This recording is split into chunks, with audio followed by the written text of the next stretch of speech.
Et au terme de plusieurs années, moi, je souffrais de ne plus donner de soins. Je souffrais d'être une infirmière, mais une infirmière qui ne pouvait plus prodiguer du soin. Donc, c'était terriblement compliqué de se retrouver de l'autre côté de la barrière. Donc, vous avez choisi un métier et vous l'avez choisi certainement pour des raisons. Ces raisons, j'espère qu'elles sont louables et que vous les retiendrez aujourd'hui comme tout au long de votre carrière et qu'elles vous feront aller loin et qu'un jour, vous tiendrez la main de vos patients et que vous vous direz jusqu'à la fin de votre carrière, j'ai encore mes belles valeurs que j'avais le jour où j'ai commencé mon école d'infirmière. Moi, quand je suis arrivée, où j'étais de l'autre côté de la barrière en tant que patient, je me suis dit, mince, mais comment faire pour continuer à donner du soin, et en ne pouvant plus, je ne peux plus exercer ma profession puisque je suis malade. Et j'ai vu une émission où on me disait qu'on pouvait devenir patient expert. Ah, quelle révélation! Donc, je me suis dit, voilà une belle affaire. Donc j'ai vu une première fois, mais j'étais tellement crevée que celle-ci, je ne l'ai pas trop vu passer. Et je l'ai vue une deuxième fois, mais là j'étais un peu plus ouverte d'esprit peut-être. C'était 2 ans plus tard, et celle-là je l'ai bien intégrée. Je l'ai tellement bien intégrée que j'ai vite été sur internet chercher les informations. Aussi vite j'ai envoyé mon CV, ma lettre de motivation. Et derrière, écoutez, j'ai postulé, j'ai été retenue, ils ont fait le tri, ils m'ont rappelé, et voilà, j'ai fait l'université des patients, et j'ai été prise, j'ai fait mon université, et me voilà devant vous, patient expert. Voilà, après, je vais vous parler un peu plus longuement de ce que c'est qu'un patient expert. Donc, je suis aujourd'hui, on va dire, puisque je suis encore infirmière, on n'a pas encore jeté la poubelle, donc triple casquette, infirmière spécialisée en bloc opératoire et patient expert. Voilà. Donc j'ai 2 liens pour vous montrer les vidéos qui m'ont décidé, mais je pense que je vous les montrerai un peu plus tard parce que ça sera intéressant de les regarder un peu plus tard plutôt que maintenant puisque vous n'avez pas encore été en stage. Donc je vous les montre après. Il faudra me le faire rappeler si j'oublie, parce que j'oublie. Voilà. Alors oui, si vous avez des questions, j'aimerais autant que vous les marquiez sur un petit bout de papier et on fera une question-réponse à la fin, si ça ne vous embête pas. Sauf vraiment si c'est méga important, vous pouvez me lever la main et me demander. Ça vous va comme ça?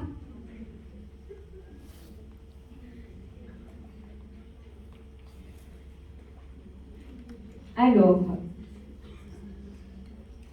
la définition du patient expert.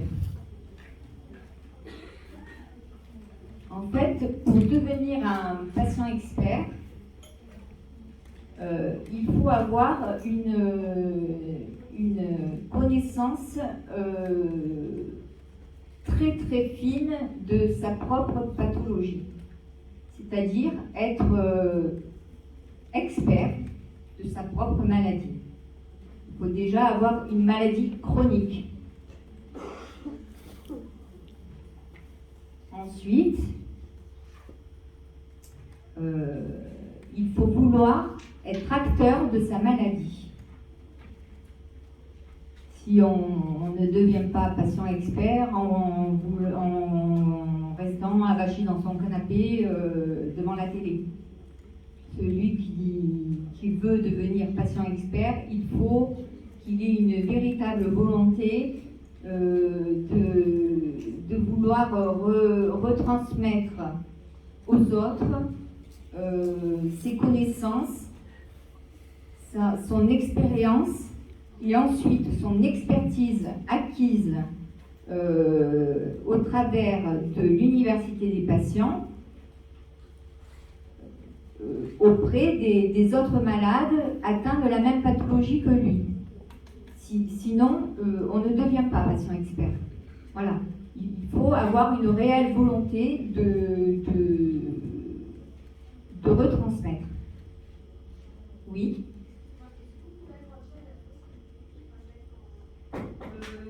Mettre en plus gros?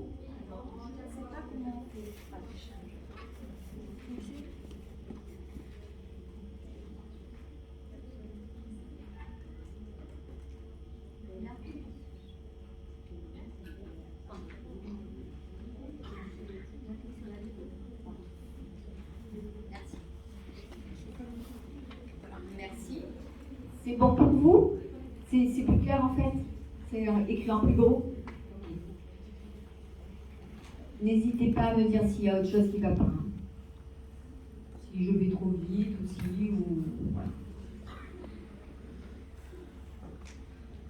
Donc en fait, ce patient expert va devenir un patient ressource pour les autres patients, en fait. Pour les autres patients atteints évidemment de la même pathologie que lui. Parce que là, on va parler par exemple, on va prendre un exemple qui est souvent décrit, c'est souvent le patient diabétique qui est patient expert et qui va apporter son expertise à un autre patient diabétique. Voilà. Donc, qu'est-ce qu'il va aller l'éduquer sur, par exemple, comment faire un dextro, comment se tester, comment voir sa glycémie, comment elle est, comment une fois qu'il a testé sa glycémie, comment ajuster par exemple son traitement ou comment ajuster, comment prendre un encap pour qu'après sa glycémie soit meilleure. Enfin, voilà. Bon, moi je ne suis pas un patient expert comment on dit, en diabétologie, voilà. Mais bon, en gros, puisque c'est ce que vous allez être amené à voir le plus, les pathologies que vous allez voir le plus et que vous allez être amené à avoir le plus de patients experts souvent, c'est le diabète, la cancérologie, en pneumologie. En gros, ce sont et peut-être en cardiologie aussi. Voilà. Ce sont ces quatre gros pôles. Voilà. Peut-être en neuro aussi. Tous les systèmes vasculaires aussi, des trucs d'AVC. Voilà. Pourquoi? Parce qu'il y a beaucoup d'éducation à faire et parce que les patients ont besoin de conseils, en fait, tout simplement. Alors il y a beaucoup de pathologies chroniques, il y a des pathologies chroniques qui ne nécessitent pas d'hospitalisation. Donc s'il n'y a pas d'hospitalisation, il n'y a pas besoin de recevoir de conseils. En fait, c'est logique. Bon, pour moi, c'est très logique, mais si ce n'est pas logique pour vous, après, il faudra m'interrompre et me poser des questions.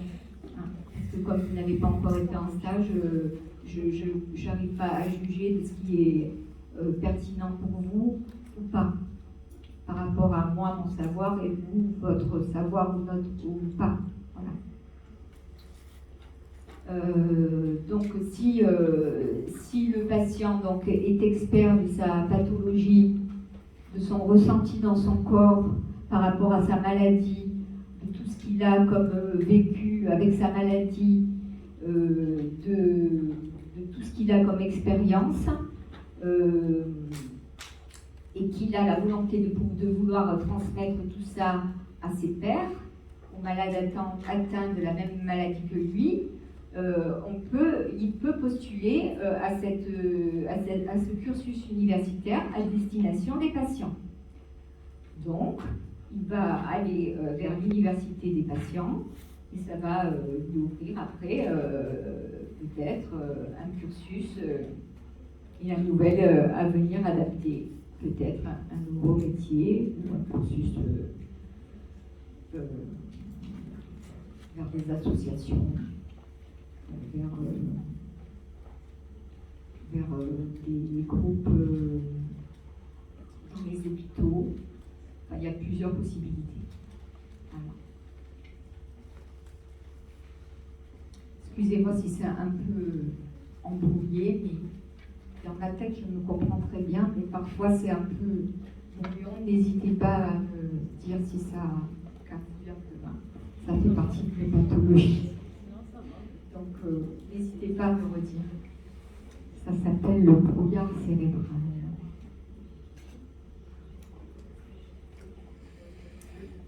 Alors là, voilà. Ça, c'est cette partie qui me plaît beaucoup. C'est la genèse du patient expert. Alors, je vais boire un coup. Je ne bois que de l'eau.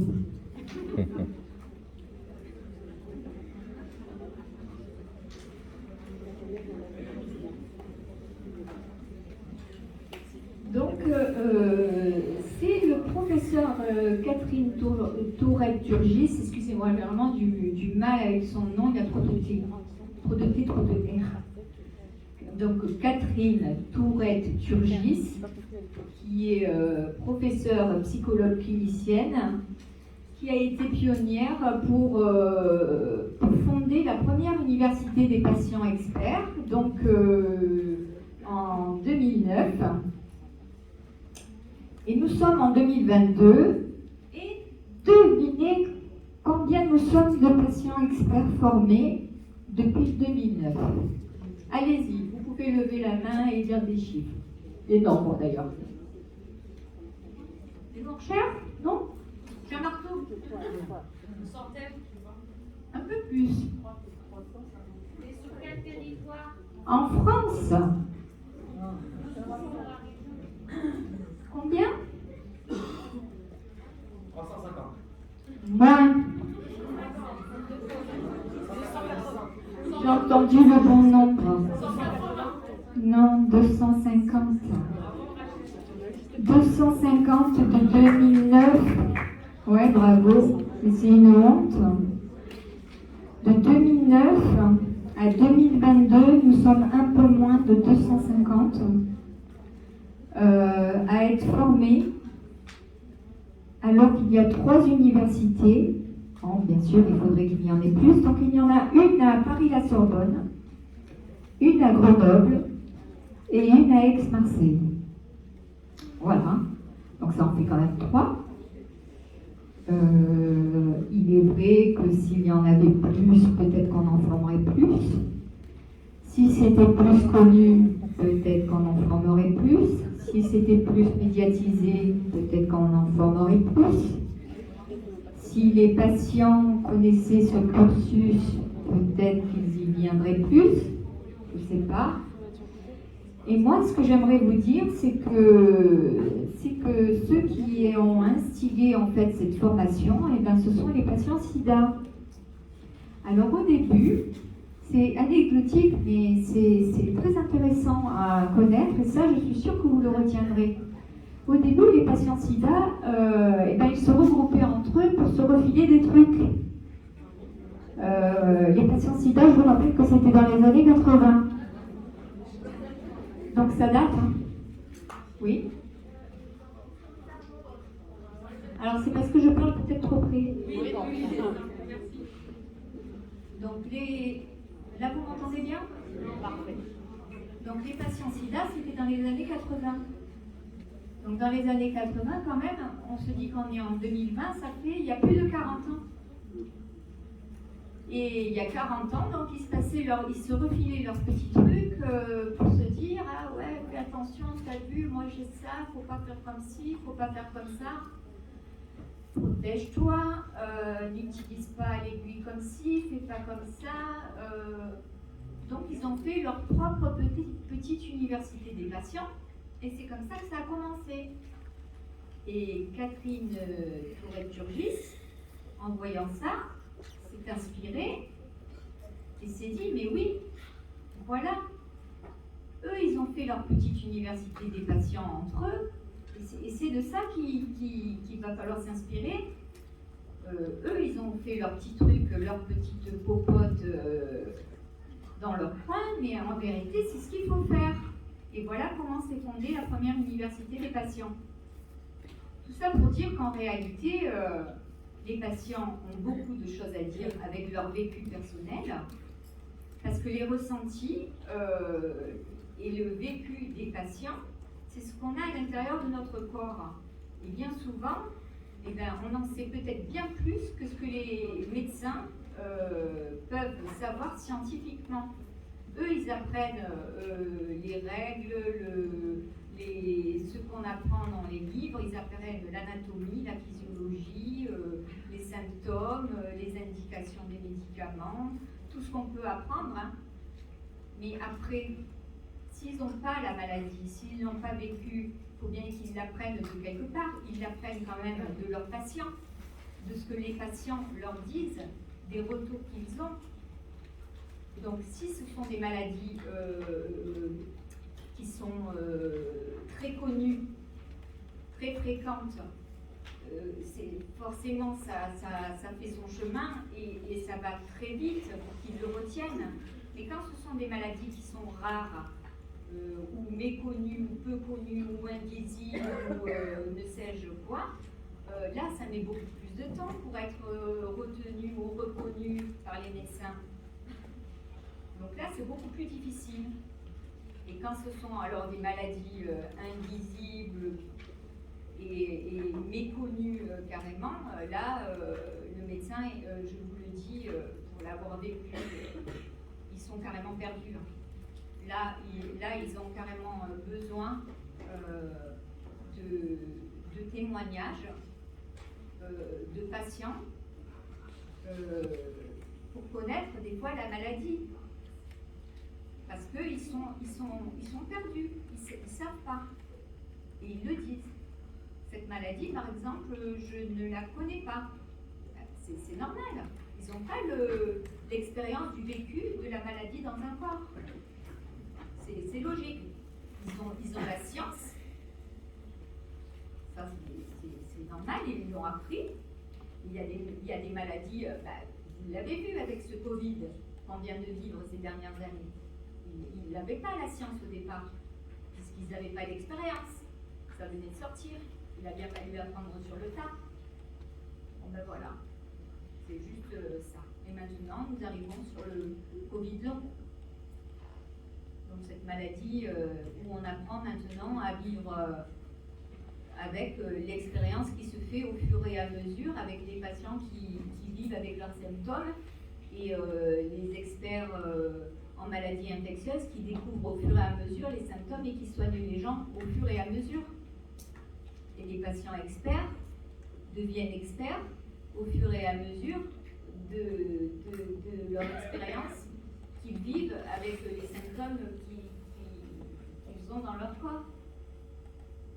Tout ça, c'est du vécu aussi. Donc l'expérience vient du vécu et devient expertise après à force de l'expérience, tout simplement. Voilà. En gros, hein. Je ne sais pas si c'est très clair pour tout le monde. Voilà. Donc, le premier diplôme est sorti d'une loi, hein, bien sûr, en 2009, la loi Hôpital, Patient, Santé, Territoire. Hein. Alors, il y a un diplôme universitaire, mais il y a aussi un CU, un certificat universitaire. Et après, on peut prolonger. Hein. Il y a plein d'ouvertures. Vous allez chercher sur Internet, il y a des tas de cursus.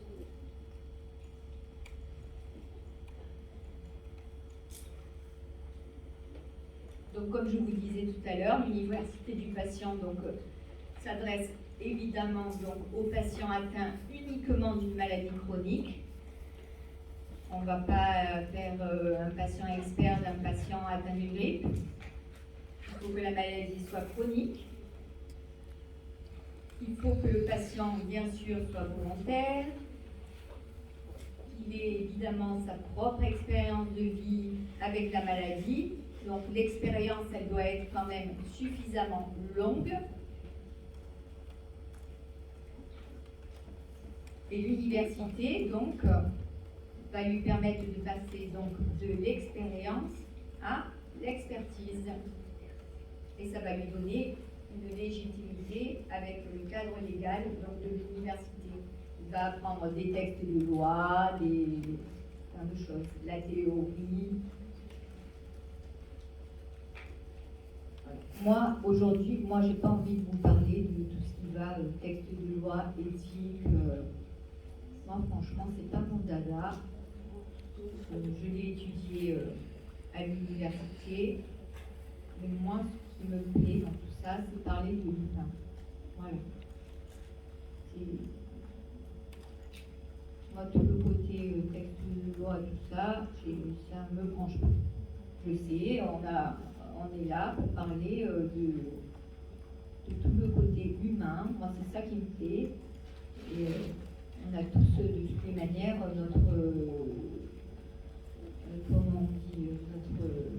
dans notre rôle propre que vous allez apprendre en tant qu'infirmière, infirmier,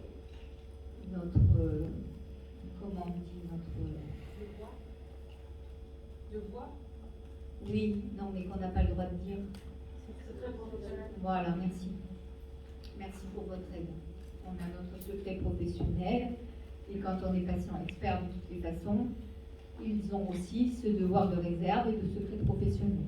Donc, quoi qu'il en soit, qu'ils fassent partie d'une équipe professionnelle, d'un groupe professionnel, dans une association ou dans n'importe quel groupe de parole ou quoi que ce soit, ils doivent avoir ce devoir de réserve ou ce secret professionnel à respecter.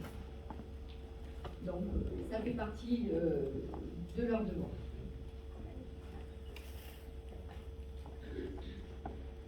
Donc, obtenir le diplôme de patient expert, comme je vous disais, c'est éduquer la personne avec qui, la personne que vous allez accompagner, qui a la même pathologie que vous, pour pouvoir l'aider dans son parcours, pour qu'elle vive mieux avec sa maladie, c'est-à-dire la même que vous, mais aussi son entourage proche. Parce que bien souvent, l'entourage est soit peu formé, soit mal formé, soit pas du tout formé, soit ne comprend pas, soit veut bien faire mais ne sait pas faire, soit veut faire mais ne comprend pas comment faire. C'est très délicat. Donc, quand on fait une approche de patient expert, il faut aussi essayer d'éduquer et d'accompagner l'entourage proche. Alors que ce soit les enfants, les parents, parce qu'on peut aussi être patient expert en tant que parent d'un enfant. Par exemple, si un enfant est diabétique, ça va être le parent qui va devenir patient expert pour son enfant. Vous voyez ce que je veux dire? Il y a des enfants diabétiques. Donc l'enfant diabétique ne va pas pouvoir être patient expert. Ça c'est un détail, excusez-moi, mais j'aimerais venir là-dessus parce que ça a son importance. Si par exemple vous allez faire un stage dans un hôpital pour enfants et qu'il y a des enfants cancéreux ou des enfants diabétiques, il y a des parents qui se forment à patients experts pour leurs enfants. Ils vont devenir patients experts, mais pour éduquer leurs enfants. Voilà, ils s'éduquent eux-mêmes, mais pour leurs enfants. Donc ça aussi, c'est très important parce qu'ils vont former et leurs enfants, mais aussi leur mari et toute leur famille en réalité. Comment agir vis-à-vis de la famille entière par rapport à l'enfant qui est malade. Donc l'entourage a une importance, a une très grande importance au niveau de la formation et de l'information. Voilà. Donc, il faut vraiment tenir compte de quel est le mot, de ce paramètre, parce qu'il est capital. Voilà. L'entourage, on croit que parfois c'est pas grand-chose, mais en fait c'est faux. Parce que souvent la personne n'est pas seule. Et l'entourage parfois ça fait des dégâts qu'on croirait anodins et en fait c'est des montagnes, ne serait-ce que psychologiques. Le psyché a le mental pour un patient, c'est quelque chose de capital. Il faut vraiment que le patient que l'on va aider ait une force de mental et de volonté pour pouvoir s'en sortir, pour pouvoir aller mieux, pour pouvoir vivre mieux avec sa maladie, qu'ils se prennent par la main tous les deux et qu'ils aillent de l'avant. On ne va pas essayer d'aider quelqu'un qui est déjà les bras ballants, qui n'a pas envie d'aller mieux. Des fois, ils n'ont pas envie d'aller mieux, mais justement, on va les aider à vouloir être dans cette envie d'aller mieux. Donc, il faut les mettre dans cette dynamique-là. Le mental et le moral, il faut que ça aille de pair, vous voyez. Donc, ce facteur joue aussi beaucoup. Il faut être dans ce dynamisme-là. Il faut être dans cette volonté-là. Et pour être dans ce rôle, il faut aussi que le mental et que tous les gens qui accompagnent autour soient dans la même dynamique. Est-ce que vous comprenez ce que je veux dire? Voilà, c'est un rôle, le rôle psychologique aussi de l'accompagnant, c'est-à-dire du patient expert, doit être aussi positif. On n'y va pas les mains croisées, avec pas le moral, sinon on n'y va pas du tout. Hein. Il faut qu'on soit toujours dans une démarche positive. Voilà. La démarche, elle doit être positive, quoi qu'il arrive. Voilà.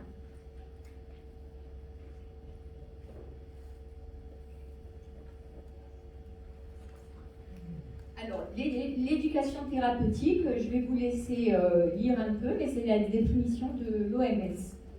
Donc, j'ai rien inventé. Hein. Donc, c'est un peu tout ce que je vous ai dit.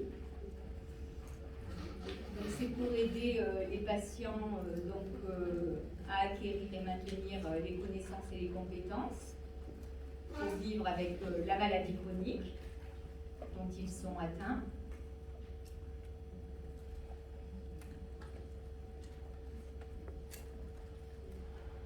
L'éducation thérapeutique, donc, fait partie intégrante et permanente de la prise en charge du patient. Donc, il y a des activités organisées, le soutien psychosocial, on vient d'en parler.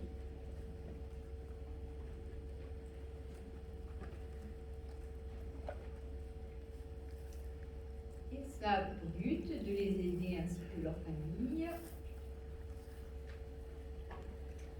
à comprendre leur maladie, leur traitement, collaborer ensemble et assumer les responsabilités dans leur propre prise en charge pour les aider à maintenir et à améliorer leur qualité de vie pour eux et leur entourage, comme je vous disais.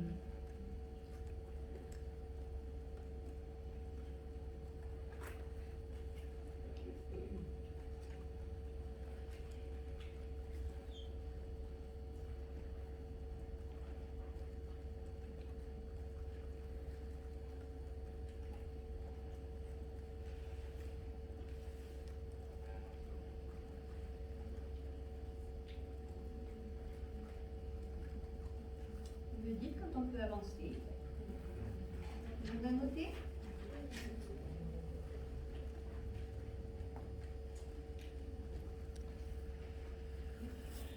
Alors, c'est à l'attention de qui?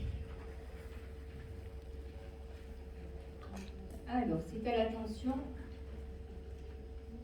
de patients atteints de pathologie chronique.